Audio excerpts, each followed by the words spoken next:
Hello বন্ধুরা আর হকগুলি ভালো আসতো আমি ভালো আসতে আমি চলে এসেছি আরেকটা মিনি ব্লগ নিয়ে। তো আমরা যেহেতু অনুষ্ঠান তো কাঁচা তরকারি আর জানছে তো বাবু আর জানছে আমার বেগিন গোছাই গাছাই আর রুমেতে রাখছে আর রুম একদম সবজি বাজারে ভরে গেছে। কারো সবজি লাগলে আরও কমেন্ট করে জানাবে আর দিয়াম হোম ডেলিভারি। তো এইবার যেহেতু কী অনুষ্ঠান হচ্ছে ঠাকুরঘর যাত্রা। আমরা এই ঠাকুরঘরের সামনে দিয়ে পর্দা লাগাইছি, গেট দিতাম না। তো এটা হচ্ছে আমরা ঠাকুরঘরের সিংহাসন।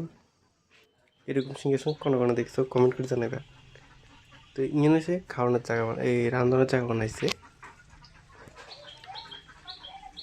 তো একটু ইয়ে কামে মাছ হয়। তো এই দিক দিয়ে আমি জলবায়ুর ডামেরতে বুদ্ধি দেখছো নি কতক্ষণ ধরে দাঁড়া থাকুন যেমন ডামেতে ইয়ে করে দিয়ে গেছি কামে দিয়ে। তো ভিডিও ভালো লাগলে লাইক কমেন্ট শেয়ার সাবস্ক্রাইব করে দিও আর ফলো করে দিও।